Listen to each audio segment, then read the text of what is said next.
planets align. Rocket is falling whenever it feels right. Whenever it feels right.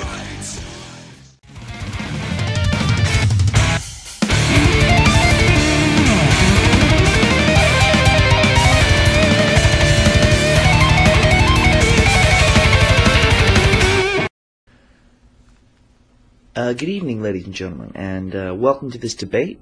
Thank you all for joining us in what looks to be an exciting and stimulating discourse. Unfortunately, all of our candidates were unable to attend this evening, so I'll be answering all questions. So without further ado, let's get started. Yes, sir, you over there. Where is everyone? No, okay, that's a fair question. We're going to try and answer that. You see, for the first time in history, Republican candidate David Yahweh is so good, so pure, so wonderful, that just to see him would force you to love him. And since forced love is basically rape, Mr. Yahweh has done the right and honorable thing of not letting you see him. Okay, well, what about the Democrat representative? Well, in a rare coincidence, the Democratic representative, Mr. Louis Cypher, is so evil, so vile, and so corrupt that if you were to just see him in person, he knows that you will automatically know how bad he is, and from that you will automatically have to vote for his opponent.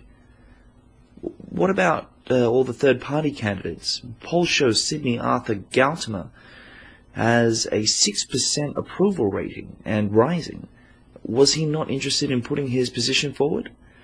Ladies and gentlemen, we have it on good authority from the infallible David Yahweh that Mr. Gautama and all other third-party candidates are in fact complete fabrications. They don't even exist. They are lies and propaganda constructed by the Democratic Party leader Louis Cypher with the sole purpose of distracting you from the glory of David Yahweh's candidacy. They are puppets built to assign preferential support in the direction of the liberal hate machine. In fact, all votes for third-party candidates go directly to the Democrats, whether you like it or not. Well, that's a fairly serious claim. Do you have any evidence to support it? Well, there is just so much evidence that if we were to try and address it here, the program could go for days. But thankfully, our glorious potential leader has gone to the effort of compiling all the evidence in his book, Me, I Am Really Great, or Burn, Fuck You. I'm actually quite familiar with the text in question, and I'm curious, how does the Republican candidate respond to claims that the book is filled with historical inaccuracies, scientific impossibilities, self-contradictory claims, acts of unthinkable brutality, inconceivably destructive and horrid morality claims, among which lies support for murder, rape, incest, genocide, slavery, brutality, animal sacrifice, human sacrifice, and the violent persecution of any and all Republican detractors. Well, to those people that make these claims, first of all, they obviously have a prior commitment to ignoring the evidence built by David because they simply don't want to accept the truth, and they hate David. But what you have to remember is that David is in fact the creator of our democracy, and the book documents events from the very beginning of our republic. The book must be read in the context of when it was written. Of course he was perfect even at the beginning, but he decided to build this democracy so that people would have the choice. Of course, he told people not to vote for Democrats, but they believed the lies of this party and ruined the country from then on.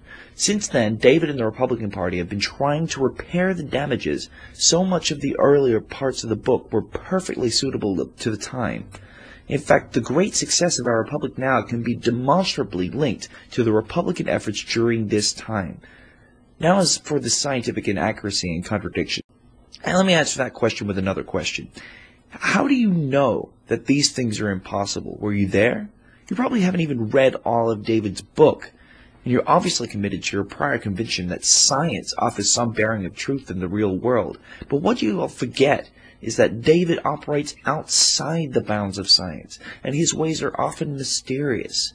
So what the skeptics need to do is read his book with an open mind and unharden their hearts to the truth of David, and he will come into their hearts and communicate with them and let him know he is real.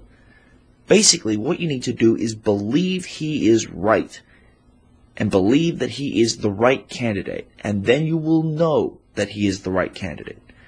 It's so simple, but some people choose not to believe it because they don't want to be held accountable for their actions. What do you say to those people that are uncomfortable with voting for a candidate that they can't see and that appears to them to make no sense? I mean, people who may not really have a problem with the platform put forward by the Republicans, are sincere patriots and are concerned with the future of the planet, their country, and themselves, but they still cannot bring themselves to vote for a candidate that refuses to make himself evident and just asserts himself through a book that we just have to take your word for as true. But it's not my word. It's the word of David. But I have to trust that it's Dave's word. No, because if you read the book, you'll know it's true.